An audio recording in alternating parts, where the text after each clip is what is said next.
تو قرآن کہتا ہے اگر ہم رزق کی فراوانی کر دیں اور ساری پریشانیاں ختم کر دیں تو شکر گزاری کے بجائے کیا پیدا ہوگا؟ بغاوت پیدا ہوگی، نافرمان بن جائیں گے۔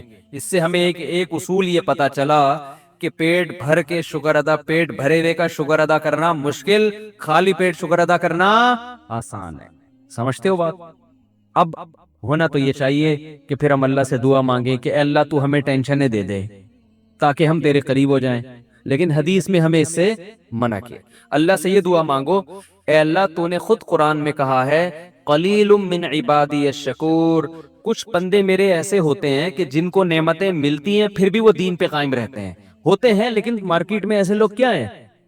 تھوڑے ہیں، بہت کم ہوتے ہیں، زیادہ تر تو پریشان حال ہی دین کی طرف آتا ہے۔ لیکن اے اللہ تو نے خود قرآن میں کہا کہ 100% لوگ کبھی بھی خراب نہیں ہوتے، کچھ ایسے بھی ہوتے ہیں، اور اللہ نے یہ داؤد علیہ السلام کو کہا کیونکہ داؤد علیہ السلام کی زندگی ٹینشن فری۔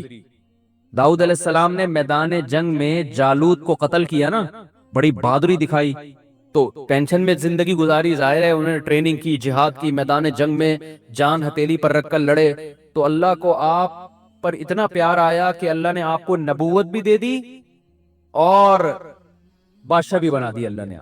اس کے بعد داؤد علیہ السلام کی ٹینشنیں کیا ہو گئی؟ دولت کی ریل پیل اور حکومت، خلافت۔ تو قرآن کہتا ہے اے داؤد اللہ کا اب آپ نے شکر ادا کرنا ہے، ناشکری نہیں کرنی۔ ایسا نہ ہو کہ اب آپ کا لائف اسٹائل ہی چینج ہو جائے۔ پہلے آپ عبادت گزار تھے، دن میں روزے رکھتے تھے، رات کو تہجد پڑھتے تھے۔ داؤد علیہ السلام، حدیث میں آتا ہے سب سے بہتر روزہ وہ ہے جو داؤد علیہ السلام رکھا کرتے تھے۔ پوری زندگی داؤد علیہ السلام نے ایسے روزہ رکھا، ایک دن روزہ ایک دن ناغا، ایک دن روزہ ایک دن ناغا، پوری زندگی۔ کیوں یہ سب سے افضل روزہ کیوں ہے؟ اس لیے کہ روزے کا جو بنیادی مقصد ہے نا وہ اپنے جسم کو کمزور کرنا نہیں ہے، سمجھ رہے ہو؟ کیونکہ حدیث میں آتا ہے المؤمن القوی خیر من المؤمن الضعیف، طاقتور مومن کمزور مومن سے اللہ کو زیادہ محبوب ہے۔ اگر روزانہ روزے رکھ کے کمزور ہو جائیں گے تو پھر لڑے گا کون ہے بھائی؟ جہاد میں کیسے لڑیں گے؟ گھر بیوی بچوں کے حقوق کیسے ادا کریں گے؟ محنت کیسے کریں گے؟ یہ تو مسلمان تو ترقی میں پیچھے رہ جائیں گے نا۔ اور اگر اس چکر میں کہ کمزور نہ ہو، روزہ ہی نہ رکھیں تو یہ بھی غلط ہے، کیونکہ صرف جسمانی طاقت نہیں چاہیے، ہمیں روحانی طاقت بھی چاہیے۔ اور روحانی کہاں سے آتی ہے؟ وہ تو روزہ رکھنے سے آتی ہے۔ روزہ آپ کو خواہشات سے کیا کرتا ہے؟ روکتا ہے۔ روٹی کھانے کا دل چاہ رہا ہے، نہیں کھا رہے آپ، تو آپ میں اپنے نفس کے خلاف ایک قوت پیدا ہوتی ہے۔ بھائی دنیا میں سب سے بڑے مسئلہ یہی ہے نا کہ جو دل چاہتا ہے بس کرنے کا سوچتا ہے انسان، اب قوت برداشت ہی ختم ہو گئی ہے نا۔ تو روزہ کا مقصد کیا ہوتا ہے؟ خواہشات پہ کنٹرول کرنا۔ علماء کہتے ہیں کہ اگر ڈیلی آپ روزہ رکھیں گے نا تو خواہشات پہ کنٹرول کرتے کرتے اسی کی عادت ہو جائے گی روزے کی، پھر زیادہ روٹی اور ان چیزوں کی طرف دھیان ہی نہیں جائے گا آپ کا، سمجھتے ہو؟ تو اس سے کیا ہوگا کہ جسم تو کمزور ہونا شروع ہوگا کیونکہ ڈیلی روزہ ہو رہا ہے، روحانی قوت اس طرح سے بڑھے گی نہیں کیونکہ اب یوز ٹو ہو گئے نا، عادی ہو گئے آپ۔ تو وہ کہتے ہیں ایک دن چھوڑ کے روزہ رکھنے میں کیا ہوتا ہے کہ عادت پڑتی نہیں ہے روزے کی، جسم بھی کمزور نہیں ہوتا کیونکہ آج نہیں کھایا تو کل کھاؤ گے آپ، باڈی صحیح سیٹ رہتی ہے۔ لیکن ٹینشن اتنی ہوتی ہے نا کہ روزے کی عادت پڑتی نہیں ہے آپ کو، ایک دن رکھا ایک دن چھوڑ دیا، پھر دوبارہ رکھنا بڑا مشکل ہوتا ہے۔ بھائی رمضان میں ہم کنٹینیو رکھ لیتے ہیں نا عادت، 10-15 دن کے بعد تو ویسے عادت پڑتی ہے، پتہ ہی نہیں چل رہا ہوتا۔ لیکن ایک دن رکھنا، پھر ایک دن چھوڑنا، پھر اگلے دن رکھنا، پھر اگلے دن، روٹین میں نہیں آتی یہ چیز۔ جو چیز روٹین میں نہیں ہوتی اس کا کرنا بہت مشکل ہوتا ہے۔ تو اس لیے حدیث میں آتا ہے سب سے افضل روزہ کون سا تھا؟ داؤد علیہ السلام۔ ایک دن روزہ ایک، اور آپ کر کے دیکھیں آدمی ہل جاتا ہے، وہ نہیں ہوتا، اس سے عادت ہی نہیں پڑتی نا اس کی۔ تو کیسے اللہ کی عبادت کرتے تھے؟ تو اللہ نے قرآن میں داؤد علیہ السلام سے کیا فرمایا؟ اعملوا آل داؤد شکرا، داؤد اور آپ کی آل، آپ کا خاندان، کیونکہ داؤد علیہ السلام کو جب حکومت ملی تو خاندان بھی غریبی میں فائدہ اٹھاتا ہے نا، اس سے ان کی بھی عزت ہوتی ہے، بھائی شاہی خاندان کے لوگ ہیں۔ تو اللہ کہہ رہا ہے کہ اے داؤد آپ نے اللہ کا شکر ادا کرنا ہے، ان نعمتوں میں پڑھ کے اللہ سے غافل نہیں ہونا۔ آگے اللہ نے کیا فرمایا؟ قلیل من عبادی الشکور، میرے بندوں میں بہت تھوڑے شکر گزار ہوتے ہیں۔ خالی پیٹ رہ کے مسائل میں گھرے ہوئے تو بہت ہیں جو مجھے یاد کرتے ہیں، خوش و خرم زندگی گزار کے بھی مجھے یاد کریں، ایسے بندے مارکیٹ میں کیا ہیں؟ شارٹ ہیں۔ تو اللہ سے یہ دعا نہیں کرنی چاہیے کہ اللہ تو ہمیں ٹینشنیں دے تاکہ ہم تجھے بھولیں نہیں. یہ دعا کرنی چاہیے, اے اللہ تو ہمیں داؤد علیہ السلام کی طرح نعمتوں میں ڈبو دے ہمیں, اور پھر ہمیں شکر کی توفیق بھی بولو عطا کر.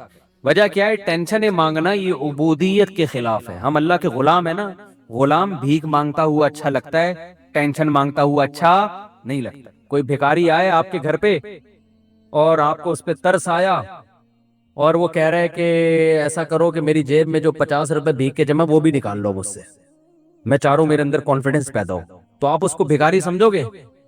بھکاری تھوڑی سمجھو گے. تو انسان کے سامنے تو بھکاری نہ بنے, لیکن اللہ کے سامنے کیسا بنے؟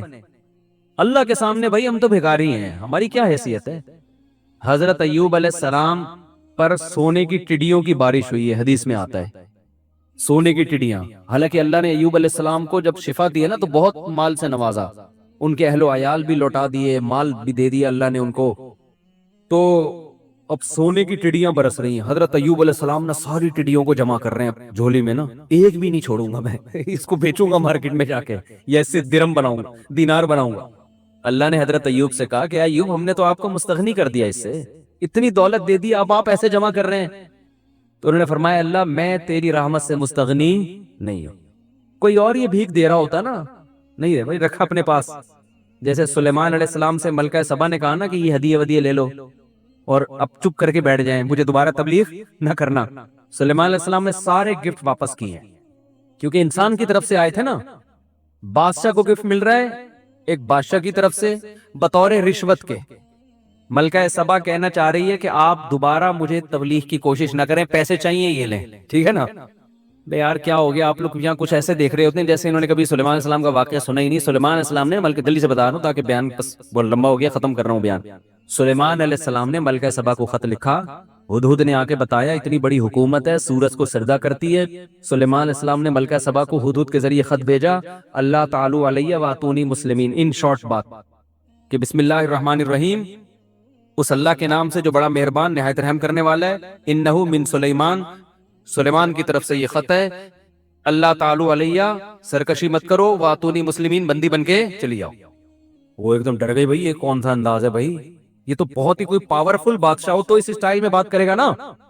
بھائی کمزور آدمی تو پوری کتاب لکھ کے بھیجے گا, پھر ایکچولی کہے گا ایکچولی میں آپ سے یہ کہنا چاہتا تھا. ایکچولی جیسے ہم امریکہ سے جب بات کرتے ہیں تو ہم کیسے بات کریں گے, سر پلیز آپ دیکھیے تھوڑا سا بجٹ ہمارے لیے بھی کچھ رکھیں, ایکچولی ہمارے یہاں غربت بہت ہے, ہم بڑی لمبی چوڑی بات کریں گے نا.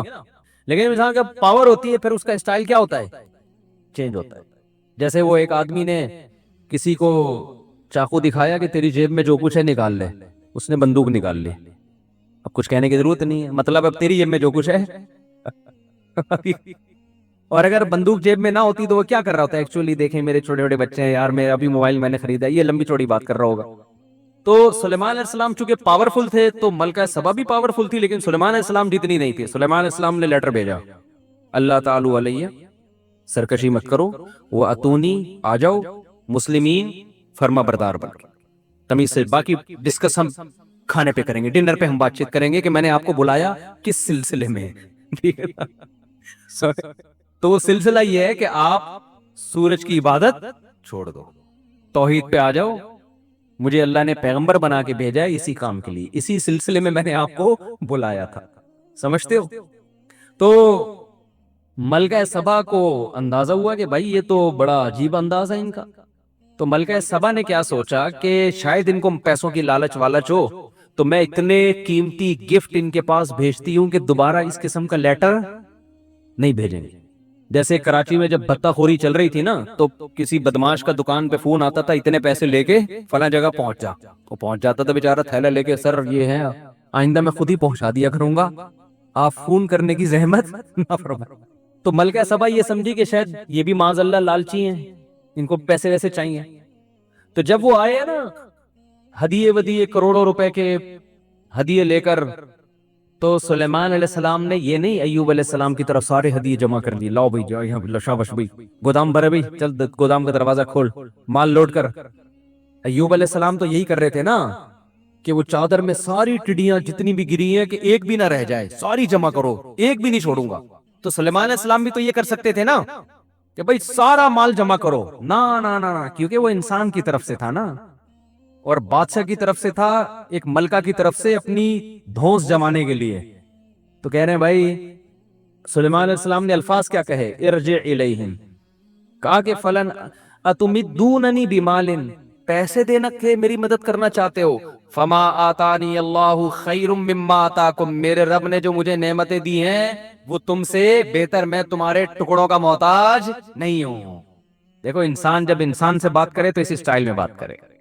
بڑوں سے نہ شروع کر دیں، ابا سے کہیں ابا آپ کو پیسے دے رہے ہیں، ابا میں آپ کے ٹکڑوں کا، چھوٹوں کی اپنے جیسوں سے. جو محبت سے گفٹ دے رہا ہوں وہ تو ٹھیک ہے، لیکن جو دھوس جمانے کے لیے دے رہا ہوں نا، تو خریدنے کے لیے آپ کو اس کے ساتھ یہی اسٹائل ہونا چاہیے. ابے اللہ نے ہمیں بہت کچھ دیا ہے، تمہارے ٹکڑوں کے محتاج نہیں ہے. سمجھتے ہو؟ تو سلیمان علیہ السلام نے کیا فرمایا، ما آتانی اللہ خیر مما آتاکم، میرے رب نے جو مجھے دیا ہے وہ تمہاری نعمتوں سے بہت زیادہ. بل انتم بہدیتکم تفرحون، اصل بات یہ ہے کہ تم اترا رہے ہو، دھونس جمانا چاہ رہے ہو کہ ہمیں اتنا ہمارے پاس ہے، شو بازی میں آئے ہوئے ہو.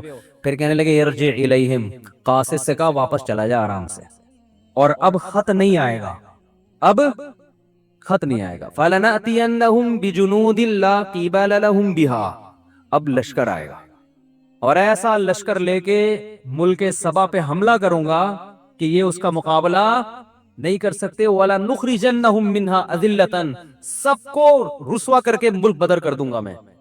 وہ ڈر گئی بھائی یہ پیسوں کے لالچی نہیں ہے. تو یہ جو انداز سلیمان علیہ السلام کا تھا یہ تکبر نہیں ہے، اس کو کہتے ہیں استغنا، کہ مخلوق کے سامنے بھکاری پن نہیں دکھانا.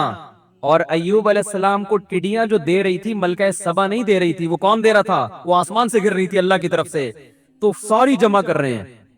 تو اللہ نے کہا کہ اے ایوب کیا ہم نے آپ کو مستغنی نہیں کر دیا، ہم نے تو بہت دولت دی آپ کو. تو ایوب علیہ السلام نے کہا اللہ میں تیری رحمت سے مستغنی نہیں ہوں، جتنا دے میں بھکاری ہوں.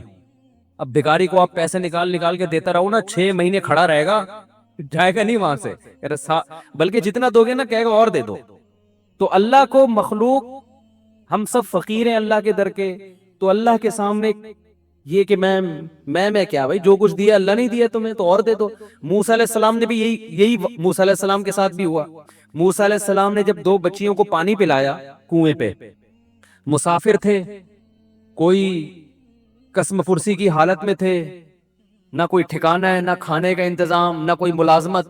تو 2 لڑکیوں کو پانی پلایا، تو اب ان کے دل میں خیال ہوا کہ اگر ان میں تھوڑی سی حیا ہوئی، غیرت ہوئی، تو ہو سکتا ہے یہ اپنے والد سے بتائیں اور والد مجھے اس کی اجرت دے دیں، پیسے دے دیں. بہت اہم ٹیکنیکل پوائنٹ ہے، اس کو سمجھیں کہ ہو سکتا ہے ان کے ابا میرے لیے کوئی پیسوں کا اجرت دے دینا کہ تم نے میری بیٹیوں کی خدمت کی ہے. امکان تھا نا. اب ہونا تو یہ چاہیے تھا کہ بھئی جا کے ان لڑکیوں سے کہہ دیتے دیکھو میں مسافر ہوں، میں نے تمہیں پانی پلایا ہے اور مجھے بھوک بھی لگ رہی ہے، نہ میرے پاس کوئی ٹھکانہ ہے، تو تم نے بتایا تمہارے ابا بوڑھے ہیں، تو ابا سے جا کے بولو کہ کچھ تھوڑا سا روٹی پانی کا انتظام ہو جائے. ہونا تو یہ چاہیے تھا نا. لیکن موسیٰ علیہ السلام نے ایسا بولو نہیں کیا. کیوں؟ اس لیے کہ اس سے یہ میسج جاتا کہ لیبل خدمت کا ہے مگر اس کے پیچھے اپنا مفاد ہے. 2 پوائنٹ ہیں، بس یہ بات کر کے بیان ختم کرتا ہوں، بہت اہم پوائنٹ ہے. دیکھو موسیٰ علیہ السلام جب گئے نا ان لڑکیوں کے ابا سے ملے، بعد میں جا کے ابا نے کہا کہ آپ 10 سال بکریاں چراؤ، یہ خدمت آپ کرو گے، اس کے بدلے میں میری بیٹی آپ کے نکاح میں. یہاں موسیٰ علیہ السلام خدمت کا معاوضہ لے رہے ہیں کہ نہیں لے رہے؟ بولو نا. سیدھا صاف کہہ رہے ہیں کہ میرا مہر یہ کہ 10 سال میں بکریاں چراؤں گا، لیکن آپ کی بیٹی میرے نکاح میں آپ کو دینی ہے، یہی مہر ہے. یہاں خدمت کا معاوضہ لے رہے ہیں اور وہاں خدمت کی ہے تو 1 روپیہ نہیں مانگ رہے. دونوں میں فرق کیا ہے؟ بات آ رہی ہے سمجھ میں؟ فرق یہ ہے کہ وہاں خدمت میں ظاہر یہ تھا، لیبل جو لگا ہوا تھا خدمت برائے خدمت کا لیبل تھا. کیونکہ جب دیکھا کہ 2 بچیاں پیچھے کھڑی ہوئی ہیں تو حضرت موسیٰ کو ان پہ ترس آیا اور ان کے پاس جا کے پوچھنے لگے ما خطبکما، بھئی رش لگا ہوا ہے، لوگ اپنی بکریوں کو پانی پلا رہے ہیں، پانی نکال رہے ہیں، تم دونوں یہاں کیوں کھڑی ہوئی ہو؟ انہوں نے کہا ہمارا بوڑھا باپ ہے، وہ آ نہیں سکتا اور مردوں کے رش میں ہم جا نہیں سکتے. تو اس وقت موسیٰ علیہ السلام نے یہ نہیں کہا تھا کہ ٹھیک ہے میرے روٹی کا انتظام کر دو تو میں ڈول بھر کے دے دیتا ہوں، وہاں یہ نہیں کہا، وہاں خدمت ہو رہی ہے اور لیبل بھی خدمت برائے خدمت کا. یہ شو کیا جا رہا ہے کہ مجھے تم پہ ترس آ رہا ہے, اور حقیقت میں یہی تھا, مجھے تم پہ ترس آ رہا ہے, تمہارا نمبر تو 6 گھنٹے کے بعد آئے گا, کوئی بات نہیں, میں خدمت کر دیتا ہوں, میں لا کے تمہیں ڈول دے دیتا ہوں. ڈول سے پانی نکال کے ان کو دے دیا, جاؤ بھائی اپنے گھر جاؤ. تو وہاں چونکہ خدمت کا لیبل خدمت کا تھا, وہاں دل میں یہ لالچ رکھنا جائز نہیں تھا. جیسے کہ آج کل لوگ خدمت کر رہے ہوتے ہیں کسی بوڑھے کی, مقصد ہوتا ہے کہ کوئی وصیت لکھ کے چلا جائے ہمارے نام. باس کی خدمت ہو رہی ہے لیکن مقصد ہے کہ ہماری تنخواہ بڑھا دے, چاپلوسی ہو رہی ہے. اماں کے پاؤں دبائے جا رہے, بیگم کے ساتھ بہت اچھے بن گئے, نیت یہ کہ دوسری شادی کی اجازت دے دے. بعض جب مرد دوسری کا ارادہ کرتا ہے نا, بیگم کے ساتھ بہت اچھا سلوک شروع کر دیتا ہے, وہ عورتیں سمجھ جاتی ہے اس کے ارادے نیک نہیں ہے. تو یہ بھی خیانت ہے ایک قسم کی, کہ آپ لیبل خدمت کا لگا رہے ہو اور دل میں آپ کے کیا ہے, مقصد کچھ اور ہے. یہ خیانت ہے, یہ شریعت میں پسندیدہ کام نہیں ہے. تو وہاں موسیٰ علیہ السلام نے لیبل چونکہ خدمت کا لگایا تھا, اس لیے ان سے نہ روٹی کا مطالبہ کیا, نہ یہ کہا کہ میں مسافر ہوں, میرے لیے کوئی انتظام ہو جائے رہائش کا, کچھ ایک حاجت بھی ذکر نہیں کی. لیکن کیا پیغمبروں کی طبیعت میں اعتدال ہوتا ہے, کیسے فطرت پر ہوتے ہیں. دل میں ایک لالچ پیدا ہوئی, ایک طمع پیدا ہوئی کہ بھئی ہو سکتا ہے ان کو خود ہی خیال آ جائے کہ بھئی ایک بندے نے ہماری خدمت کی ہے تو اس سے ہم حال احوال تو پوچھیں, کون ہو, کہاں سے آئے ہو, کدھر رہتے ہو.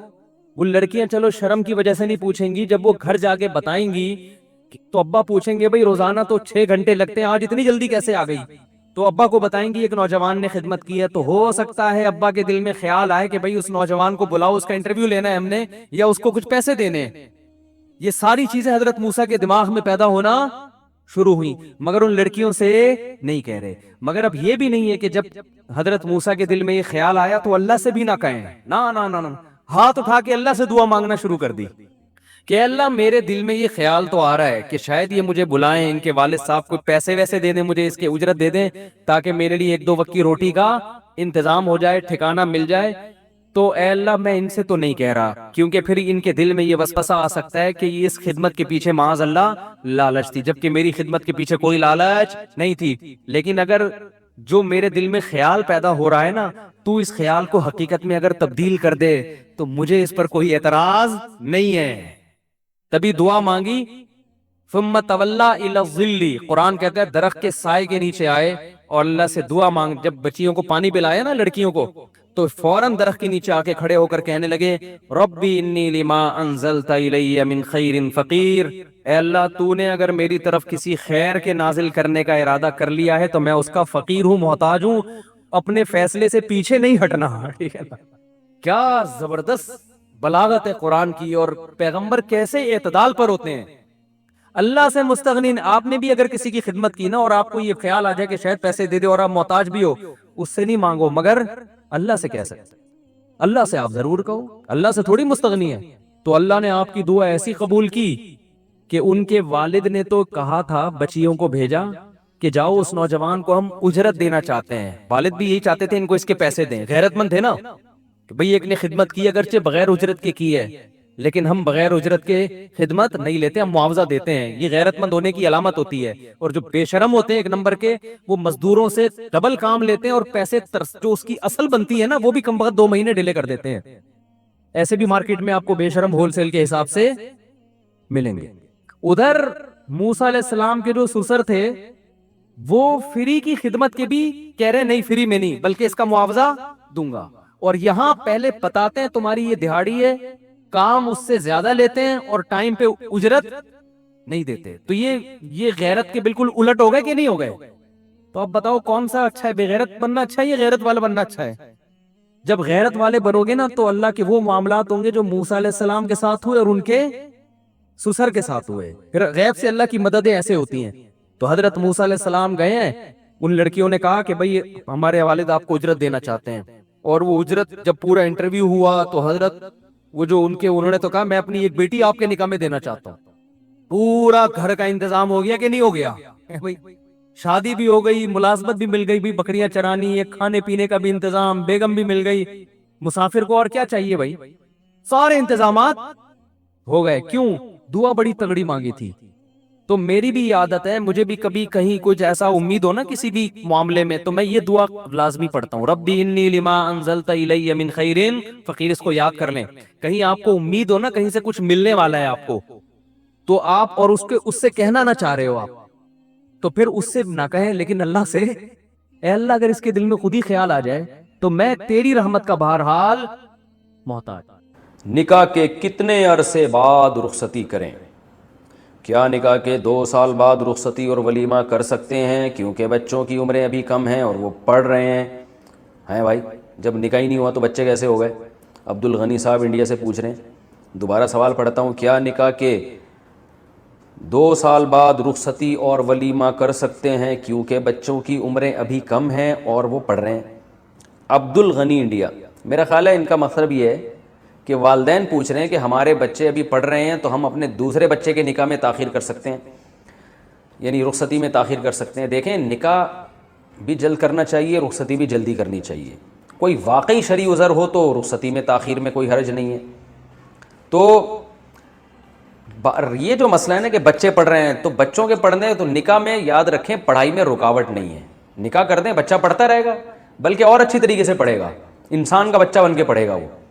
ورنہ وہ یونیورسٹی میں کالج میں آنکھ مٹک کے کرتا رہے گا, لڑکیوں سے دوستیاں لگاتا رہے گا, اس میں خواہشات پیدا ہوتی ہیں جو انسان کی نیچر ہے. آپ نیچر سے تو نہیں لڑ سکتے نا, تو آنکھ مٹک کے کرے گا اور الٹی سیدھی حرکتیں کرے گا, پڑھائی میں دلچسپی نہیں لے گا. نکاح ہو گیا تو انشاءاللہ اس کی ایک جائز خواہش پوری ہو جائے گی, اس کے جذبات کو تسکین مل جائے گی. 24 گھنٹے کوئی بیوی کی خدمت میں تھوڑی لگا رہتا ہے. لوگوں نے پتہ نہیں کیا بنا لیا ہے. میں نے تو بہت سے لوگ دیکھے ہیں جو نکاح کے بعد جنہوں نے پڑھنا شروع کیا ہے, اور نکاح کے بعد وہ زیادہ ترقی کی ہے انہوں نے پڑھائی میں, ریسرچ میں. یہ جتنے دنیا میں بڑے بڑے لوگ پیدا ہوئے ہیں سارے کمارے تھوڑی ہیں. یہ یعنی بڑے بڑے لوگ جنہوں نے سے اللہ نے بڑے بڑے کام لیے, تو بچے پیدا ہونے کے بعد میں جو آج کل دن بھر اتنے مصروف رہتا ہوں, اور کبھی وہاں بیان, کبھی وہاں بیان, کبھی ادھر کوئی تحقیق, کبھی کوئی ادھر تحقیق, تو اور اتنے سارے اسفار, تو میں بھی الحمدللہ سب کو پتہ ہے شادی شدہ ہوں, میری اولاد ہے. تو یہ ہم نے اپنے دماغوں پہ خام خواہ میں مسلط کر لی ایک چیز کہ نکاح ہو جائے گا تو کسی کام کے نہیں رہیں گے. ایسا نہیں ہے, کام کا آدمی بنتا ہی نکاح کے بعد ہے. نکاح نہیں ہوتا تو کسی کام کا نہیں ہوتا سوائے ایک کام کے, اور وہ ہے بس ہر وقت دماغ میں الٹے الٹے خیالات. تو اور وہ فیس بک اور واٹس ایپ اور جو کچھ آج کل ہو رہی تباہی فیس بک اور واٹس ایپ پہ. تو اس لیے آپ رسول اللہ صلی اللہ علیہ وسلم کے حکم کو فالو کریں. یا معاشر الشباب من استطاع منکم الباءۃ فلیتزوج, جس میں نکاح کی استطاعت ہے وہ کر لے. اور اللہ کا قرآن میں حکم ہے انکحوا الایام منکم, جو بے نکاح ہوں ان کا نکاح کرا دیا کرو. اللہ نے یہ نکاح کے تعلیم میں اگر رکاوٹ بن رہے ہیں تو نہ کراؤ, ایسا نہیں, نکاح کرا دیں. اللہ سے امید رکھیں کہ انشاءاللہ تعلیم میں یہ چیز رکاوٹ نہیں بنے گی, بلکہ تعلیم میں, ایجوکیشن میں معاون اور مددگار بنے گی یہ چیز. باقی فی نفسی ہی جتنی چاہے تاخیر کریں, لڑکی راضی ہو اگر تاخیر پہ, لڑکی والے تو ٹھیک ہے, اور دونوں راضی ہوں تو بذات خود کوئی فرض نہیں ہے نکاح کے فوراً بعد رخصتی. 10 سال تاخیر کر دیں, 20 سال تاخیر کر دیں, بڑھاپے تک تاخیر کر دیں, کوئی گورنمنٹ کی طرف سے بھی کوئی پابندی نہیں, اللہ کی طرف سے بھی. شرط یہ کہ گناہ سے بچت ہو رہی ہو. لیکن یہ کام پسندیدہ نہیں ہے, میں نے بتایا اسلام نے اس کو اچھا نہیں سمجھا, ناپسند کیا ہے, اور آپ صلی اللہ علیہ وسلم نے بہت شدید ترغیبات دی ہیں. اس لیے کہتے ہیں کہ نکاح سنت مؤکدہ ہے. ظاہر ہے نکاح سے مراد رخصتی والا نکاح ہی ہے, سنت مؤکدہ ہے. تو ایسا آدمی قابل ملامت ہے جو نکاح نہ کرے یا نکاح کر کے اس میں بلا وجہ تاخیر کر رہا ہو. تو سنت مؤکدہ یہی ہوتی ہے کہ جس کو آپ چھوڑ دیں تو قابل ملامت ہوں. یعنی ملامت کا مطلب لوگ چلتے پھرتے اس کو بولیں گے بھائی کیا ہو گیا, تو شادی کیوں نہیں کر رہا, بھائی تیرا دماغ صحیح ہے, تو مسلمان ہے کیا کافر ہے, غیر مسلم ہے, کیا ہے بھائی, یہ تو گورے کرتے ہیں 40 سال کی عمر میں, تم کیا ہو گیا, تم تو مسلمان ہو. اس کو بھی تانے ملنے چاہیے, اس کے ابا اماں کو بھی ملنے چاہیے. سنت مؤکدہ کہتے ہی اس کو ہے کہ اگر اس کو چھوڑ دیا جائے تو قابل ملامت ہو انسان. تو حرام کبیرہ گناہ نہیں ہوگا لیکن قابل ملامت ہوگا. تو ملامت لوگوں کو چاہیے کہ کیا کریں, کیا ہو گیا, ایسے ابھی تک کیوں گھوم رہے ہو. تو یہ ہے جی. سجدے میں دعا کرنے کا طریقہ, سجدے میں دعا کس طریقے سے کی جاتی ہے, اس بارے میں رہنمائی فرما دیں. ریحان صاحب اتر پردیش سے. سجدے میں ایک تو عربی میں دعا کی جائے گی, ایک بات. نمبر 2, وہ دعائیں جو قرآن و سنت سے ثابت ہیں وہ کی جائیں گی. اخپل طریقے سے نہیں دعا کی جائے گی, کیونکہ سجدہ نماز ہے, نماز کا ایک حصہ ہے. تو نماز میں اخپل طریقے سے آپ کلام نہیں کر سکتے. تو اس لیے ربنا آتنا فی الدنیا حسنۃ وفی الآخرۃ حسنہ یہ دعا پڑھ سکتے ہیں. پہلے تو 3 دفعہ سبحان ربی الاعلیٰ پڑھیں, اس کے بعد جو دعائیں مانگے گا. اور ہمارے نزدیک یہ نوافل اور سنتوں میں ہے. فرض نماز میں صرف سبحان ربی الاعلیٰ ہی پڑھنا چاہیے، اور چاہیں تو اس کو لمبا کر دیں آپ، لیکن فرض نماز میں بھی دعا مانگی جا سکتی ہے، لیکن بہتر یہ ہے کہ اس میں صرف سبحان ربی الاعلیٰ، کیونکہ رسول اللہ صلی اللہ علیہ وسلم نے سبحان ربی الاعلیٰ کے بارے میں فرمایا اجعلوہ فی سجودکم، یہ کلمات اپنے سجدوں میں پڑھا کرو، تو اس لیے فرض نماز میں بہتر یہی ہے کہ صرف سبحان ربی الاعلیٰ پڑھیں، لمبا سجدہ کرنا ہو تو بار بار پڑھیں آپ۔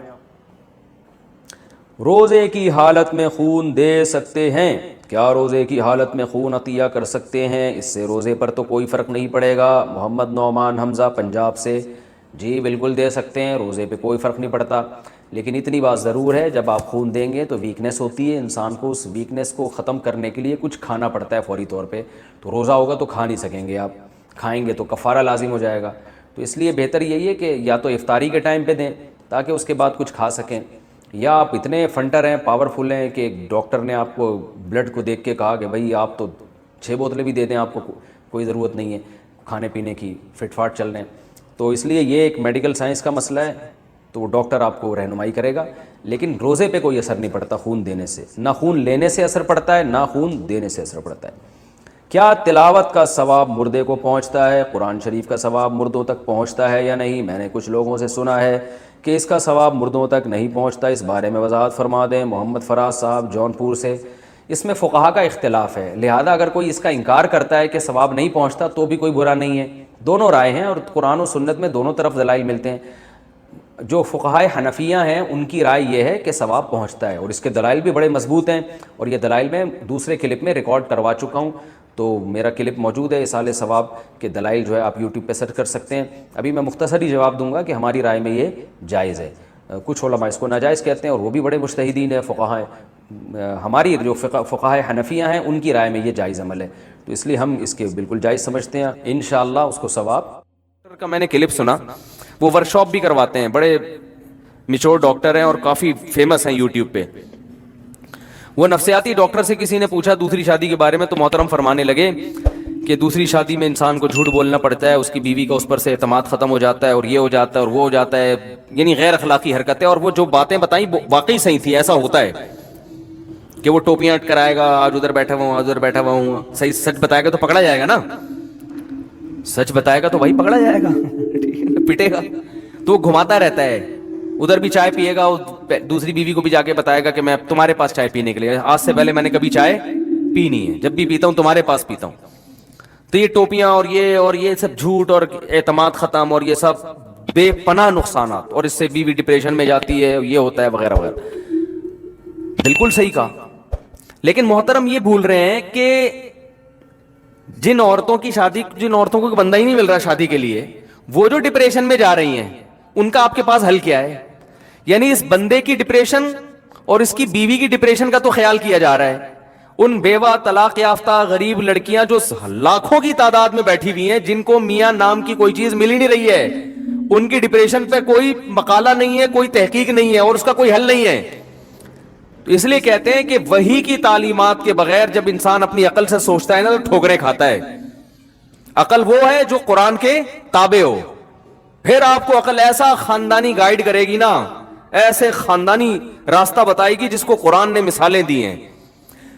اگر صرف قرآن ہے عقل نہیں ہے تو بھی گمراہ ہوگا انسان، کیونکہ عقل تو قرآن تو ایک روشنی ہے نا، چلنا تو خود ہے اس میں، قرآن زبردستی دھکا دے کے تھوڑی چلائے گا آپ کو۔ قرآن دیکھو اللہ نے کیا پیاری مثال دی ہے قرآن میں، اللہ نور السماوات والارض، اللہ زمین آسمان کا نور ہے۔ کیا مطلب؟ جیسے نور سے روشنی ہوتی ہے نا، اندھیروں میں ہمیں نور سے راستے نظر آتے ہیں، ایسا ہی ہوتا ہے نا۔ ارے آپ ایک جنگل میں کھڑے ہوئے ہیں، گھپ اندھیرا ہے، منزل ملے گی آپ کو؟ پتہ چلے گا کہاں کھائی ہے، کہاں پانی ہے، کہاں پل ہے، کہاں شیر ہے، کہاں چیتا ہے، کہاں راستہ ہے، کچھ بھی سمجھ نہیں آئے گا۔ تو ایسے میں آپ کو کیا چاہیے ہوتا ہے؟ نور، روشنی۔ روشنی آپ کو چلا نہیں دیتی، روشنی دکھا دیتی ہے۔ روشنی کیا کرتی ہے؟ دکھا دیتی ہے، بھائی یہ کھائیے، یہ شیر بیٹھا ہوا ہے وہاں جناب بھیڑی ہیں، وہ آوازیں آئیں گی نا آپ کو، آپ عقل استعمال کرو گے، یار اوہ کی جو آوازیں آ رہی ہیں اس کا مطلب اس سمت میں کیا ہے؟ بھیڑیے بیٹھے ہوئے۔ تو عقل استعمال کرتا ہے انسان، اس روشنی کی موجودگی میں اس سے فائدہ اٹھا کے جب عقل استعمال کرے گا تو صحیح سمت میں چلنا شروع. اگر روشنی نہیں ہے، سالی کھوپڑی کھوپڑی ہے صرف آپ کے پاس، عقل کھوپڑی کو بھی کہتے ہیں نا، تو کھوپڑی ہے آپ کے پاس، روشنی نہیں ہے، تو خالی کھوپڑی سے راستہ نظر نہیں آئے گا، دھکے کھائے گا وہ. اور اگر روشنی تو ہے مگر کھوپڑی نہیں ہے آپ کے پاس، تھوڑی سی میں ایسے جلدی جلدی میں ایسی باتیں کر لیتا ہوں، کھوپڑی ٹھوپڑی کہنا تو عقل ہی چاہیے، اس طرح کی لینگویج استعمال کرنا مناسب نہیں ہے. تو اصل میں جو کچھ الفاظ ہماری زبانوں پہ چڑھ گئے ہیں نا، اب کسی کو لوگ بتاؤ آپ میں عقل نہیں ہے تو اس کی سمجھ میں بات نہیں آتی، اب وہ بولا آپ کی کھوپڑی ہے ہی نہیں، ٹھیک ہے نا، وہ فوراً سمجھ جاتا ہے. تو یہ الفاظ میری زبان پہ لوگوں سے بات کر کر کے چڑھ گئے ہیں زبان پہ. تو اب مہذب لیکچر تو اس طرح نہیں ہوتے، وہ تو یہی ہوتے ہیں آپ کے عقل شریف، ٹھیک ہے نا، اور اس طرح کی چیزیں انگلش تھوڑا سا لگا کے وہ چلا دیتے ہیں بات کو. ہم بالکل دیسی زبان استعمال کرتے ہیں. تو روشنی ہے کھوپڑی نہیں ہے تو بھی فائدہ نہیں ہے، اس لیے کہ روشنی میں آپ کو سب کچھ نظر آئے گا مگر آپ جج نہیں کر سکتے. جدھر شیروں کی آواز آ رہی ہے آپ اس طرف چلنا شروع ہو گئے، لوگ کہیں گے عقل استعمال کر، اللہ کے بندے ادھر سے دھاڑنے کی آواز آ رہی ہے، مرے گا وہاں پہ. آپ کہہ رہے ہو نہیں، چونکہ روشنی موجود ہے تو اب مجھے عقل استعمال کرنے کی ضرورت نہیں ہے، تو یہ بات درست ہوگی. اور اگر اندھیرے ہیں، خالی عقل سے ہی فیصلہ کر رہا ہے کہ راستہ کدھر ہے، بھائی راستہ تو آنکھ سے نظر آتا ہے اور آنکھ روشنی کے بغیر نہیں دیکھتی، اس کے بعد گیس کرنا پڑتا ہے کہ کون سا راستہ صحیح ہے کون سا غلط ہے. تو قرآن نے ایسی خاندانی مثال دی ہے، قرآن نے روشنی کی اہمیت کو بھی بیان کیا اور عقل کی اہمیت کو بھی. جو ملحد لوگ ہیں، مذہب کو اسلام کو نہیں مانتے، وہ عقل ہی کو ویلیو دیتے ہیں، روشنی کی ان کی نظر میں کوئی قدر نہیں ہے. اور جو مذہبی لوگ ہیں مگر صحیح مذہب کو فالو نہیں کرتے، وہ صرف روشنی کی بات کرتے، کھوپڑی استعمال نہیں کرتے وہ. تو قرآن نے بار بار کہا ان فی ذلک لآیات لأولی الالباب، اس میں عقل مندوں کے لیے نشانیاں ہیں. بتایا کہ عبرت حاصل ہوگی، صحیح راستہ نظر آئے گا صرف کن لوگوں کو؟ جو عقل استعمال کرتے ہیں، بغیر عقل کے راستہ نظر نہیں آئے گا. اور روشنی کی ویلیو کو بھی قرآن نے بیان کیا کہ روشنی جو ان کو ملے گی وہ کہاں سے ملے گی؟ اللہ کی طرف سے. اللہ کیسے روشنی دیتے ہیں؟ قرآن کے ذریعے، پیغمبروں کے ذریعے. گمراہی کے اندھیروں میں آپ کھڑے ہوئے ہو اور قرآن اور سنت کے ذریعے آپ کو اس میں روشنی مل رہی ہے. گمراہی کو اندھیروں سے تعبیر کیا ہے اور اللہ اپنے کلام کو کس سے تعبیر کرتا ہے؟ روشنی سے. تبھی قرآن نے کہا اللہ نور السماوات والارض. یہ مثال بڑی خاندانی ہے، میں کئی بیانات میں دے چکا ہوں، اگرچہ ٹاپک نہیں ہے مگر میں تھوڑا سا جلدی سے اس مثال کو بیان لازمی کروں گا. مثال ہے بڑی زبردست. اللہ نے فرمایا اللہ کی مثال جو ہے نا، اللہ آسمانوں اور زمین کا نور ہے. نور کا مطلب روشنی دینے والا ہے، اس مجازن اس کو اس لحاظ سے نور کہا گیا ہے. کیسے روشنی دیتا ہے؟ مثل نورہ کمشکات فیہا مصباح، اس کے نور کی مثال اس چراغ کی ہے جو طاقچے میں رکھا ہوا ہو. دیکھیں جس زمانے میں یہ مثال نازل ہو رہی ہے نا، اس زمانے میں یہ سرچ لائٹیں، بلب، ٹیوب لائٹیں یہ نہیں تھیں. اس زمانے میں آپ اگر اندھیروں میں ہو تو آپ کو روشنی کے لیے یا تو موم بتی چاہیے یا چراغ چاہیے یا جگنو چاہیے، یہی ہوتا ہے نا. تو چراغ اس وقت سب سے بہترین ذریعہ تھا روشنی حاصل کرنے کا. تو اللہ فرماتے ہیں جیسے اندھیروں میں کوئی کھڑا ہوا ہو اور اسے چراغ مل جائے تو کتنا خوش ہوگا وہ. تو اللہ فرماتے ہیں لیکن اللہ کی مثال عام چراغ ہی نہیں ہے، کیونکہ چراغ مٹی کے تیل سے بھی جلائے جاتے ہیں. ایسے بھی چراغ ہوتے ہیں کہ ہوا کے جھونکوں کی وجہ سے بار بار ٹمٹماتا رہتا ہے، وہ آپ کو دیکھنے میں مشکل ہوتی ہے. پھر اس کی چراغ کی روشنی میں جو آگ جلتی ہے اس میں دھواں بھی ہوتا ہے، اس سے بھی انسان ڈسٹرب ہوتا ہے، بدبو آتی ہے اس دھوئیں کی. سمجھ میں نہیں آ رہی میرا خیال ہے بات. پھر چراغ میں آپ نے بہت اچھا تیل بھی ڈال دیا، یعنی اچھا کا مطلب مٹی کا تیل یا پیٹرول ڈال دیا آپ نے اس میں، تو اس میں اس بات کا خطرہ موجود ہوتا ہے یہ کوالٹی وائز اچھا نہ ہو. جیسے پراٹھے جو ہوٹلوں کے ہم صبح کھاتے ہیں، اب وہ گھی بھی ہے تو پتہ نہیں کہاں سے گھی لیا ہے ٹھیک ہے نا. میں تو سوچ رہا ہوں دیسی گھی کے ڈبے اپنی جیب میں لے کے جایا کروں، ہوٹل والے سے بولے یار اس میں تو مجھے پراٹھا بنا کے دے دے, تو اپنے ساتھ لے جایا کرو ساری چیزیں. آج کل کوئی بھروسہ نہیں ہے یار, یہ کیا گھی, کون سا قسم کا گھی ہے, کیا کھلا رہے ہیں. خیر, تو اللہ فرماتے ہیں کہ میں جو ہدایت دیتا ہوں نا, تو اس کی مثال جو قرآن ہے اس کی مثال ایسے ہے جیسے آپ ایک اندھیرے جنگل میں کھڑے ہو, کوئی روشنی کا انتظام نہیں ہے, لیکن اس میں ایک ایسا چراغ مل گیا, تو مثل نورہ کمشکات, اللہ فرماتے ہیں میرے نور کی مثال ایک تاخچے کی طرح ہے. کیونکہ جب دیوار میں تاخچے ہوتے ہیں نا, اس میں جو چراغ ہوتا ہے وہ ہوا سے بچتا ہے, وہ چاروں طرف سے ہوا کے جھونکے اسے بجھاتے نہیں ہیں, اس کی روشنی کو کم نہیں کرتے, بار بار ڈم نہیں کرتے, تو ایک محفوظ جگہ پہ ہے. فیہا مصباح, جس میں چراغ رکھا ہوا ہے, المصباح فی زجاجہ, اور وہ چراغ بھی ایک خوبصورت شیشے کے برتن میں ہے, کیونکہ جو آئینہ ہے نا شیشہ, وہ اور روشنی کو ریفلیکٹ کرتا ہے اور پھیلاتا ہے, وہ روشنی کو چمکاتا ہے. اور الزجاجۃ کأنہا کوکب دری, جس شیشے میں وہ چراغ رکھا ہوا ہے ایسا خاندانی شیشہ ہے جیسے چمکتا ہوا موتی. جو ہیرا ہے نا, ہیرا, اس میں کیسی لائٹیں نکلتی ہیں, یعنی دیکھنے میں بڑا خوبصورت اٹریکٹیو ہوتا ہے.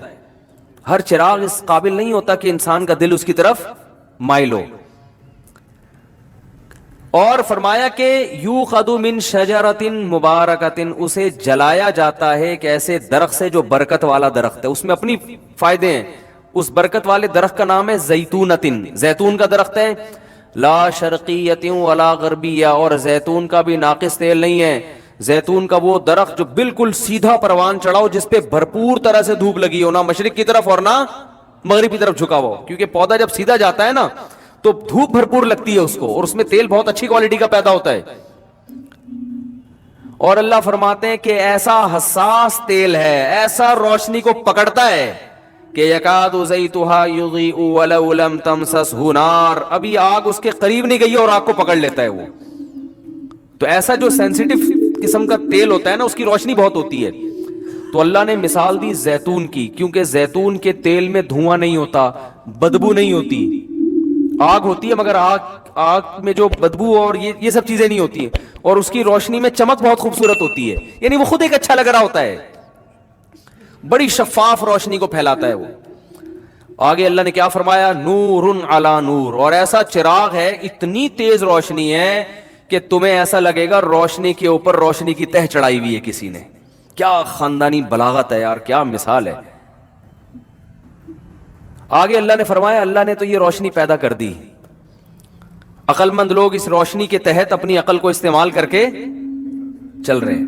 لیکن آگے اللہ نے فرمایا وَمَن لَّمْ يَجْعَلِ اللَّهُ لَهُ نُورًا فَمَا لَهُ مِن نُور, کچھ بدبخت ایسے بھی ہیں کہ ایسی خوبصورت روشنی کے باوجود اللہ نے ان کے لیے روشنی پیدا نہیں کی, ان کی بدعمالیوں کی وجہ سے ان کو اندھا کر دیا ہے کہ وہ ایسے چراغ سے بھی فائدہ نہیں اٹھاتے. کیا خاندانی مثال ہے. اور آگے اس سے پہلے فرمایا یہدی اللہ لنورہ من یشاء, جس کو چاہتا ہے اس روشنی کی طرف اللہ ہدایت دے دیتا ہے, اور ظاہر ہے اسی کو چاہتا ہے جو خود بھی چاہتا ہو, جس کے دل میں انابت ہو.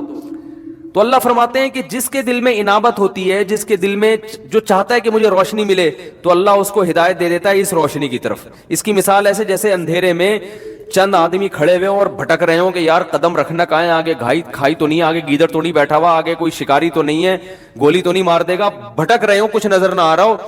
ان میں ایک ہو جو واقعی چاہتا ہو کہ مجھے روشنی مل جائے اور اس کی حقیقت میں جستجو شروع کر دے. وہ کہے یار راستہ چھوڑو, پہلے روشنی تلاش کرو. ارے یار کیا دوں, کیسے مثال سمجھاؤں, مثالوں پہ مثالیں آتی رہتی ہیں. دیکھو 10 آدمی ہیں جنگل میں, خواہش تو ہر ایک کی ہوگی کہ راستہ ملے, کیا خیال ہے؟ خواہش تو کہ بھئی بھٹکنے کو کون پسند کرتا ہے, لیکن ایک اس خواہش کو پورا کرنے کا پراپر طریقہ استعمال کر رہا ہے, اور ایک ادھر ادھر پاؤں اور ہاتھ مار رہا ہے اپنی عقل استعمال کر کے. تو پراپر طریقہ کیا ہے کہ بھائی اس اندھیرے میں جتنے بھی ہاتھ پاؤں چلاؤ کچھ بھی نظر نہیں آئے گا, گرو گے. یہ عقل کا یہاں موقع ہی نہیں ہے عقل استعمال کرنے کا. یہاں سب سے پہلے ہمیں چراغ چاہیے, روشنی چاہیے. تبھی اندھیرے میں سب سے پہلے یار کسی کے پاس لائٹر ہے, کسی کے پاس موبائل میں ٹارچ ہے, یہ ہوتا ہے نا. آپ کہیں جنگل میں اکیلے رہ گئے، 2-4 لوگ آپ کے ساتھ، اور پھنس گئے کہیں، اندھیرا ہو گیا، تو سب سے پہلا سوال ہو بھائی کسی کے پاس لائٹ ہے، ٹارچ ہے، یہ ہوگا؟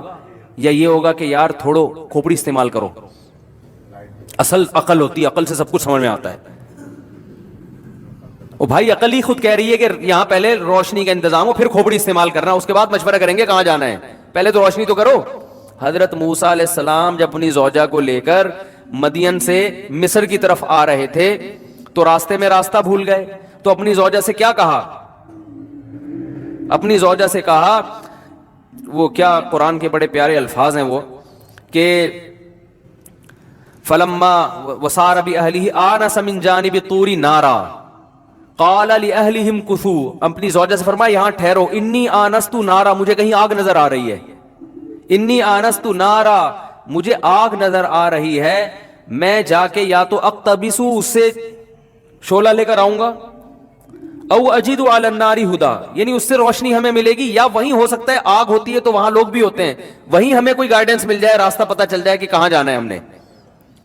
تو انسان جب اندھیروں میں ہوتا ہے تو سب سے پہلے کیا تلاش کرتا ہے؟ بولو، بولنے پر گورنمنٹ نے پابندی لگی، روشنی تلاش کرتا ہے، روشنی.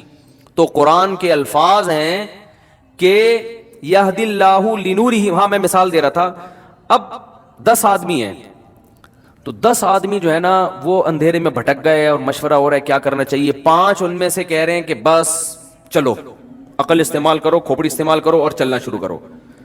وہ 5 کہہ رہے ہیں کہ یار یہ بے وقوفی والا کام ہے، ہمیں سب سے پہلے روشنی کی فکر کرنی چاہیے. تو اللہ نے قرآن میں کیا فرمایا کہ جو چاہتا ہے نا راستہ تلاش کرنے کی صحیح سمت میں چلنا چاہتا ہے، کہ راستہ جو بھی چاہتا ہے اس کو پہلے روشنی کا انتظام چاہیے. تو جو روشنی کی تلاش میں ہوتا ہے یہدی اللہ لنورہ، اللہ اسے اس روشنی کی طرف رہنمائی کر دیتا ہے، کیونکہ ہدایت کی روشنی ہے نا، کوئی حقیقی چراغ تھوڑی ہے. ارے جنگل میں 10 آدمی پھنس گئے، 5 آدمی کہہ رہے ہیں اپنی کھوپڑی استعمال کریں گے، 5 کہہ رہے ہیں نہیں بھائی روشنی. ایک عقل مند کہتا ہے کہ میں 10 کو ٹارچ نہیں دوں گا، جو روشنی مانگے گا اس کو ٹارچ دوں گا.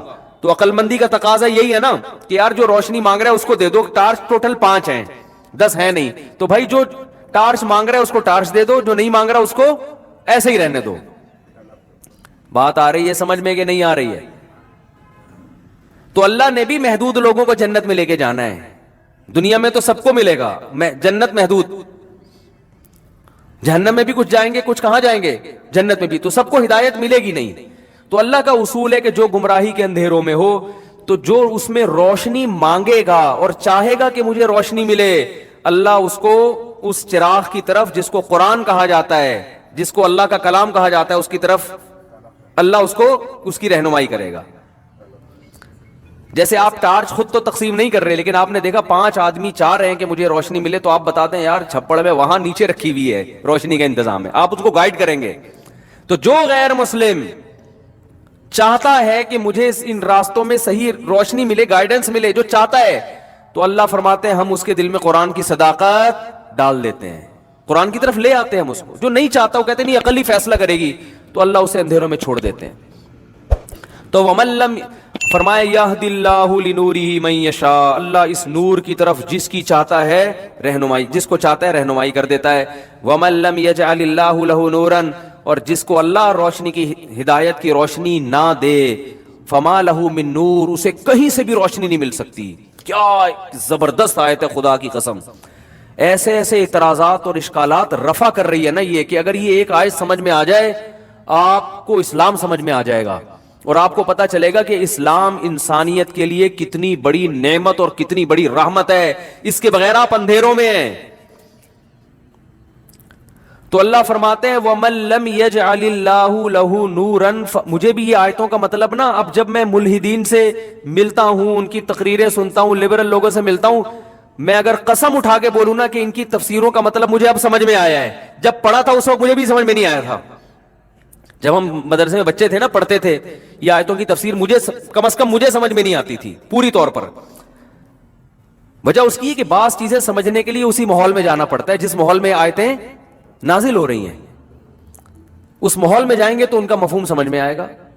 اس ماحول سے ہٹ کے پڑھیں گے مدرسوں میں بیٹھ کے وہ نہیں سمجھ میں آئے گی یہ کیا کہہ رہا ہے قرآن. ایسا لگے یار جس کو اللہ چاہتا ہے ہدایت دیتا ہے, جس کو اللہ چاہتا ہے نہیں دیتا.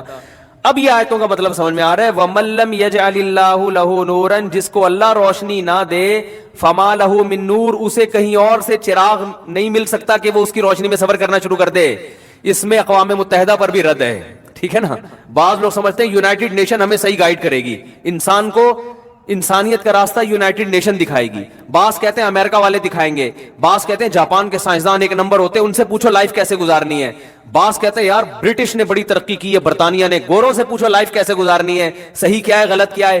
اللہ فرماتے ہیں یہ ہدایت کا راستہ صرف اللہ کے ہاتھ میں ہے. جس کو اللہ نے گائیڈ نہ کیا ہو اس کے پاس من نور کے اندر تنوین بھی تاکید کے لیے, اس کا مطلب ذرا بھی روشنی نہیں ہے اس کے پاس, اور من بھی تاکید کے لیے, اس کا مطلب چراغ تو دور کی بات ہے, ایک جو چھوٹی سی روشنی جگنو کی روشنی ہوتی ہے نا وہ بھی ان کے پاس نہیں ہے, اور تم ان سے پورے سرچنگ لائٹیں مانگ رہے ہو ان سے. صحیح ہے نا, تم ان سے وہ لائٹیں مانگ رہے ہو جو اسٹیڈیم میں لگی ہوتی ہیں رات کے وقت. تم یہ توقع کر کے بیٹھے ہو ہم ان کو فالو کریں گے, ان کے پاس صحیح ہدایت کا راستہ ہے, یہ ہمیں بتائیں گے کہ صحیح کیا ہے اور غلط کیا ہے. تو تم ان سے اتنی توقعات لگا رہے ہو. اللہ فرماتے ہیں ان کے پاس تو ماچس کی تیلی نہیں ہے, اندھیرے میں جلا کے تمہیں دکھاتے ہیں کیا یہ. کاش یہ باتیں سمجھ میں آ جائیں. ان کے پاس جو ہے وہ دنیا ہے, وہ موبائل اچھا بنا لیتے ہیں, لاؤڈ اسپیکر اچھا بنا لیتے ہیں, اور چاند پہ چلے جاتے ہیں, خلائی سیارے. انسان کو انسان بنانے کا راستہ ان کے پاس نہیں ہے. اگر کچھ ہے وہ بھی تم سے لیا انہوں نے, وہ بھی پیغمبروں کی تعلیمات ہیں ان کے پاس, جو پرانی تعلیمات مسخ ہو کے کچھ اس کے آثار باقی بچے ہوئے ہیں. میں سمجھا پا رہا ہوں اپنی بات کی نہیں سمجھ میں آ رہی؟ تو اللہ فرماتے ہیں وَمَن لَّمْ يَجْعَلِ اللَّهُ لَهُ نُورًا, جس کے لیے اللہ روشنی پیدا نہ کرے, فَمَا لَهُ النور ہوتا تو اس کا مطلب ہوتا اس کے لیے روشنی نہیں ہے. فَمَا لَهُ نُورٌ ہوتا اس کا مطلب اس کے لیے سرے سے کوئی روشنی ہے ہی نہیں. فَمَا لَهُ مِن نُورٍ کا مطلب ہے سرے سے کوئی روشنی کا تصور ہی ممکن نہیں ہے. اتنی سی بھی روشنی نہیں ہے جو جگنو کے پاس ہوتی ہے. تھوڑا بہت راستہ جگنو بھی دکھا دیتا ہے, ماچس کی تیلی جلا کے بھی تھوڑا سا سمجھ میں آ جاتا ہے یار ادھر ٹرن کرنا ادھر ٹرن نہیں کرنا. اللہ فرماتے ہیں ان کے پاس یہ بھی نہیں ہے.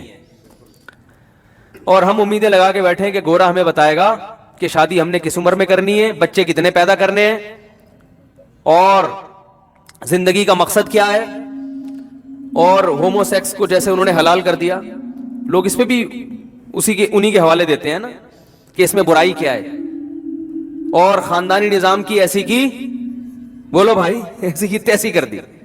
بس جو چند چیزیں اخلاقیات ان کے ہاں ہیں اسی کو سب کچھ سمجھا جاتا ہے, اس لیے کہ وہ سمجھتے ہیں تھینک یو سے بات کرنے کو وہ اچھا سمجھتے ہیں. تو ہم کہتے ہیں یار تھینک یو سے بات کرنا بہت ثواب ہے, کیونکہ گورا تھینک یو سے بات شروع کرتا ہے, تھینک یو پہ ختم کرتا ہے. تو ٹھیک ہے, یہ اچھی بات ہے, مسکرا کے بات کرنی چاہیے. تھینک یو شروع میں جتنے مرضی لگائیں, ہر تھینک یو پہ 10 نیکیاں ملیں گی آپ کو انشاءاللہ. نبی نے فرمایا کسی سے مسکرا کے بات کرنا کیا ہے, صدقہ ہے. تو مسکرانے میں تھینک یو بھی داخل ہے نا. مسکرانے کا مقصد تو تھینک یو کہنے سے حاصل ہو جاتا ہے, کائنڈلی کہنے سے حاصل ہو جاتا ہے. کائنڈلی آپ ذرا یہاں بیٹھ جائیں, ہمارے آگے دھکا دے گا وہ ادھر آؤ, تیرے کو پتہ نہیں کس کی جگہ یہ, وہ آئے گا تھوڑا کائنڈلی آپ. یہ تو اچھے اخلاق پر تو یہ تو قرآن بھی اپریشیٹ کرتا ہے اس کو. تو ہدایت میں تو سب سے پہلے یہ ہے کہ آپ نے جانا کہاں ہے. جب آپ جنگل میں کھڑے ہوتے ہو نا تو آپ کو روشنی چاہیے ہوتی ہے, اس لیے نہیں کہ یہ بتائے کہ آپ نے جانا کہاں ہے, یہ تو پہلے سے پتا ہوتا ہے جانا کہاں ہے. روشنی آپ کو راستہ دکھا دے گی کہ آپ نے جہاں جانا ہے اس کے لیے آپ کو اس سمت میں چلنا پڑے گا. لیکن جس کو جنگل میں یہی نہ پتا ہوگا جانا کہاں ہے, وہ کتنے اندھیروں میں ہوگا. اس کو تو ایسا چراغ چاہیے جو پہلے اس کو یہ بتائے کہ تو نے جانا کہاں ہے. وہ پہلے یہ بتائے, پھر یہ بتائے کہ یہاں جانے کا راستہ یہ ہے. تبھی اللہ نے کیا فرمایا, ان کے پاس سرے سے روشنی نہیں ہے. یعنی یہ والی روشنی جو ان کو یہ بتائے کہ تم نے جانا کہاں ہے, یہ والی بھی نہیں ہے. ان کو یہی نہیں پتا ہم پیدا کیوں ہوئے ہیں. بہت مشکل ہے میرے بھائی بات سمجھا. دیکھو انسان کا جو لائف یہ تو ساری دنیا مانتی ہے کہ دنیا مسافر خانہ ہے. بس یہ بات کر کے بیان ختم کر رہا ہوں. ساری دنیا کو پتا ہے دنیا کیا ہے, یہ ٹریولنگ ہے ہماری, سفر کر رہے ہیں. مجھے ایک بات بتاؤ, جب بھی انسان سفر کرتا ہے تو منزل کا تعین پہلے ہوتا ہے نا, اس کو سوچ کے انسان ایک شیڈول بناتا ہے کہ آپ نے جانا ہے پشاور, پھر آپ کہیں گے یار جہاز میں جاؤں, بس میں جاؤں, ٹرین میں جاؤں. ٹرین میں جانا ہے تو راستے میں کتنا کھانا رکھنا ہے, رکھنا بھی ہے کہ نہیں رکھنا, کہاں کہاں اسٹیشن پہ گاڑی رکے گی, یہ سب چیزیں پہلے آپ کو پتا تو ہوگا. آپ گھر سے نکل گئے, اب آپ سوراب بورڈ پہ جا کے پوچھ رہے ہیں کون سی بس جائے گی, کس بس میں بیٹھوں. اگلا پوچھے گا آپ نے جانا کہاں ہے, کہہ رہے یہ چھوڑو, بس مجھے بتاؤ کس بس میں بیٹھوں. تو وہ کہے گا بھائی اگر بس ہی کو انجوائے کرنا ہے نا, آپ نے خود بس کے جھولے ہی مقصود ہیں, تو ایئر کنڈیشن بس میں بیٹھ جاؤ آپ.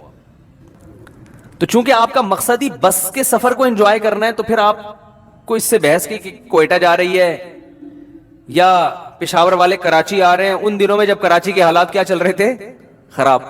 تو بس ہی اگر مقصود بنا لو گے تو پھر تو میرے بھائی پھر ایک الگ چیز ہے. تو گورے نے بس کو مقصود بنایا ہوا ہے, یعنی وہ کہتے ہیں کہ اس بس میں سفر کرو جس کی سیٹیں اچھی ہوں اور ایئر کنڈیشن بس ہو. جا کہاں رہی ہے آپ کی زندگی, جا کس سمت میں رہی ہے, چھوڑو یار وہ تو مر جاؤ گے, ختم ہو جائے گا سب کچھ, سمت ومت کیا ہوتا ہے. تو لہذا وہ کہتے ہیں پیسہ, جیسے سفر میں انسان کو سہولتیں چاہیے نا. ارے ٹرین میں آپ چڑھ کے بیٹھ گئے, پتہ نہیں جا کہاں رہی ہے, آپ نے کہا چھوڑو جا کہاں رہی ہے, وہ آپ نے ٹکٹ چیکر پوچھ رہا ہے بھائی تجھے کہاں کا ٹکٹ لا کے دوں میں, تو نے تو ٹکٹ نہیں لیا, بتا دے میں تیرے لیے ارینج کر دیتا ہوں. تو جانا کہاں ہے, کہ چھوڑ یار جانا کہاں ہے, تو یہ بتا لسی ٹائم پہ ملے گی, چائے ٹائم پہ ملے گی, اے سی چل رہا ہے ٹرین کا. تو وہ کہے گا اس کا مقصد, تمہارا مقصد ہی سفر ہے, تم سفر ہی کو انجوائے کر رہے ہو, تو پھر جس میں بھی جاؤ جا کے بیٹھ جاؤ. یہی ہوگا کہ نہیں ہوگا. تو پھر ایسے انسان کا کوئی نہ کوئی ویژن ہوتا ہے. اس انسان کا ویژن ہے انجوائے کرنا لائف کو, سفر کو انجوائے کرنا. سمجھ میں آ رہی ہے بات. پھر یہ ویژنری لوگ نہیں ہوتے. تو انگریز کہاں سے ویژنری ہو گیا میرے بھائی, کہاں سے ویژنری ہو گیا, جو اسی سفر کو سب کچھ سمجھتا ہے, اس کا تو کوئی ویژن ہی نہیں ہے. جن چیزوں کو وہ ویژن بنا رہے وہ ویژن بنانے کے قابل نہیں ہے. سفر کبھی بھی خود مقصود نہیں ہوتا. اگر سفر میں آپ چیزوں کو مقصود بنا لو تو آپ سے بڑا بے وقوف دنیا میں کوئی نہیں ہے. آپ ٹرین میں سے سفر کر رہے ہو کہ سیٹیں بہت اچھی ہیں, مزہ آ رہا ہے, جھولے مل رہے ہیں مجھے, تو بچے تو یہ کام کرتے ہوئے اچھے لگتے ہیں, اور کبھی زندگی میں نہ کیا ہو تو بھی اچھا لگتا ہے کہ چلو یار ایک دفعہ ٹرین کا چکر بھی لگا لیتے ہیں, کہیں بھی جا رہی ہے بیٹھ جاؤ. جیسے وہ آئے گا بھائی آئے گا, کوئی نہ کوئی تو آئے گا, سنا ہے آپ نے.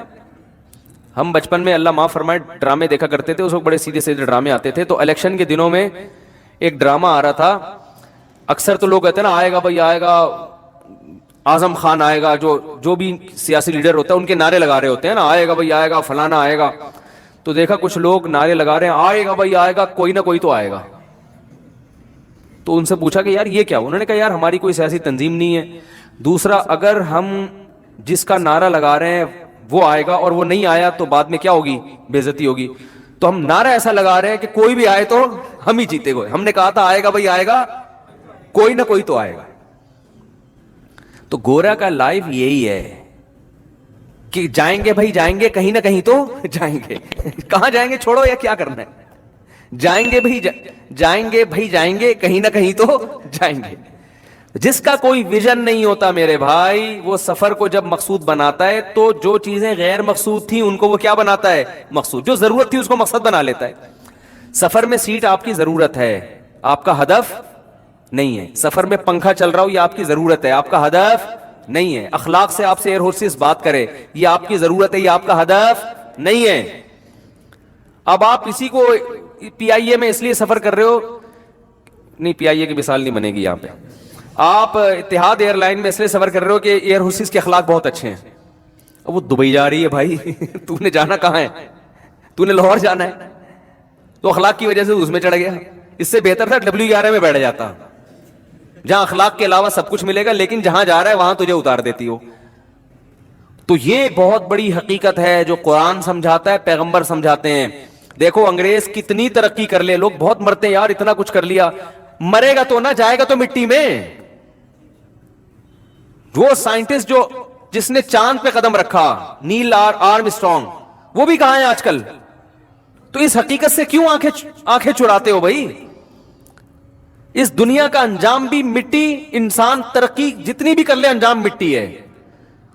تو یہ تو خدا پہ بہت بڑا الزام ہے کہ اتنا کچھ کر رہا ہے انسان, اس کا رزلٹ زیرو آ رہا ہے. یہ تو خدا پہ الزام ہے کہ پیدا کر کے بھائی ایسے ہی چھوڑ دیا جاؤ، مر مر کے مٹی ہو کے ختم ہو جاؤ، کوئی مقصد ہی نہیں ہے. تو اللہ کہتے ہیں یہ تو میرے اوپر الزام لگا رہے ہو تم لوگ کہ میں نے تمہیں کسی خاص ہدف کے لیے پیدا ہی نہیں کیا، وہ پیدا کر کے چھوڑ دیا، لائف کو انجوائے کرو، مزے اڑاؤ، مر جاؤ، ختم.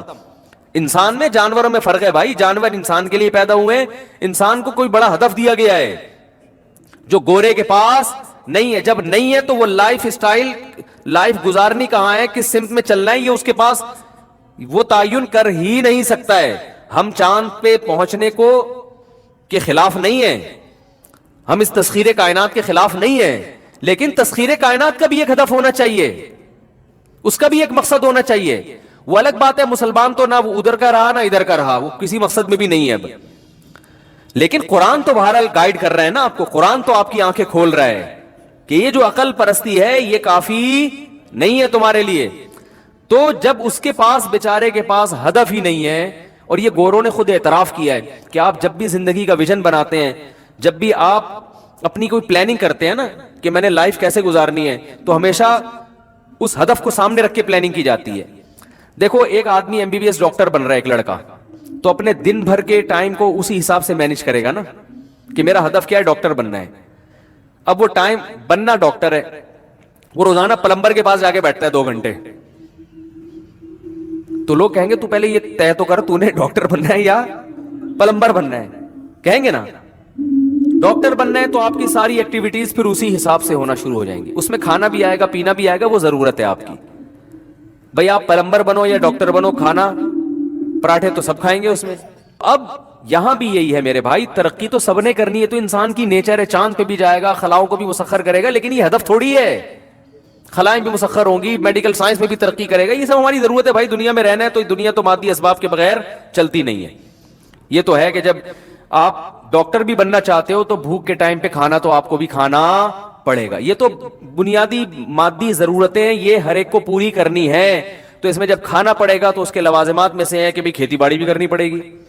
جب کھیتی باڑی کرنی پڑے گی تو ایگریکلچر جو ہماری یونیورسٹیاں ہیں ان کو بھی بنانا پڑے گا تاکہ کم محنت میں زیادہ سے زیادہ گندم اگایا جا سکے. پھر جناب یہ ان شعبوں میں بھی آگے جانا پڑے گا. تو یہ سارے اس کے لوازمات ہیں، مگر ان میں سے کوئی بھی ہمارا ہدف اور مقصد بولو نا نہیں ہے.